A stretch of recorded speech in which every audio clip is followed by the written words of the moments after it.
आई कुठे काय करते या मालिकेमध्ये अतिशय वेगळा टर्न घेतलेला आहे। आशुतोषला जसा धक्का बसतो की मनू त्याच्यापासून दूर जाणार आहे आणि हे लक्षात येताच त्याचा वाढदिवस चालू असतानाही त्याचं लक्ष नसतं। त्याला जाणीव होत असते की काहीतरी विपरीत घडणार आहे आणि ही अघटित घटना त्याच्यासाठी अतिशय त्रासदायक असणार आहे याची जाणीव त्याला आधीच झालेली असते। वाढदिवस संपताक्षणी त्याला कळतं की मनू आणि माया घरामध्ये नाही। त्या क्षणाला त्याला आठवतं की मायेने त्याला सांगितलेलं आहे की मी माझ्या मुलीला सांगितलं की माझी मुलगी आहे आणि मी तिची आई आहे, त्यामुळे तिच्या संमतीने मी तिला सोबत घेऊन जाणार आहे। इकडे आशुतोष मात्र सैरावैरा होतो आणि तिला शोधण्यासाठी घराबाहेर पडण्याचा प्रयत्न करतो। अरुंधती त्याच्या सोबत जाते, पण दुर्दैवाने आशुतोषचा ॲक्सिडेंट होतो आणि हा धक्का अरुंधतीला खूप मोठ्या प्रमाणात बसतो। ज्या क्षणाला ॲक्सिडेंट होतो त्या क्षणाला अरुंधतीला हे समजतं की आशुतोष जागीच गेलेला आहे, परंतु तो धक्का सहन करण्याची कपॅसिटी मात्र तिच्यात नसते। जे सोज्वळ आणि निर्मळ मनाची माणसं असतात त्यांना असे धक्के पचवणं अतिशय कठीण आणि त्रासदायक असतं। इकडे नितीन यशला सांगतो की आशुतोष जागीच गेलेला आहे आणि दोघे ॲक्सिडेंटच्या स्थळी धाव घेतात।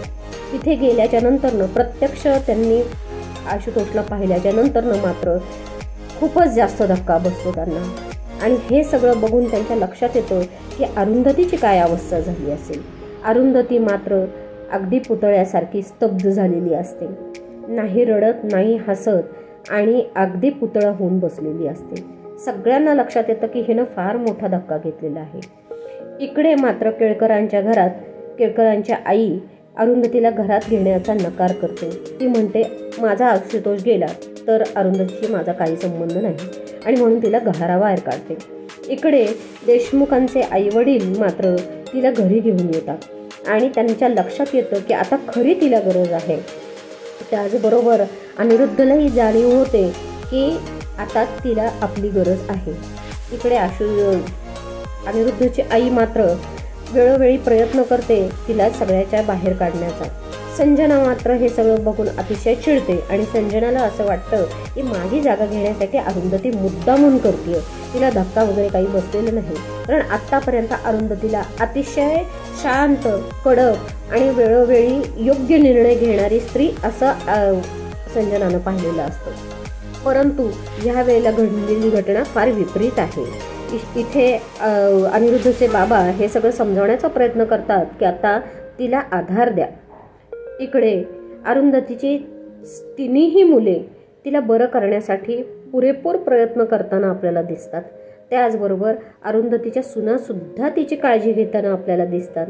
खरं पाहता जी माणसं मनानं निर्मळ आणि शुद्ध असतात त्यांच्या वाट्याला जेव्हा असं दुःख येतं त्यावेळेला ते पचवणं अतिशय कठीण असतं आणि तेच आपण या मालिकेमध्ये बघताना आता तुम्हाला दिसतंय की अरुंधतीने जो धक्का घेतलेला आहे त्यातनं सावरणं अतिशय कठीण आहे।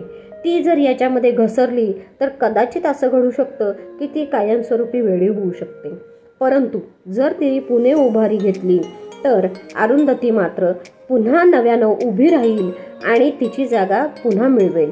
हे नक्कीच आहे की ती देशमुखांच्या घरात नाही राहणार, कारण ती स्वाभिमानी आहे आणि आशुतोषला ती अजिबातच विसरलेली नाहीये आणि तिला ह्याची जाणीव आहे की तिची पुढची येणारी पिढी म्हणजे जानकीसाठी तिला आता उभं राहणं गरजेचं आहे।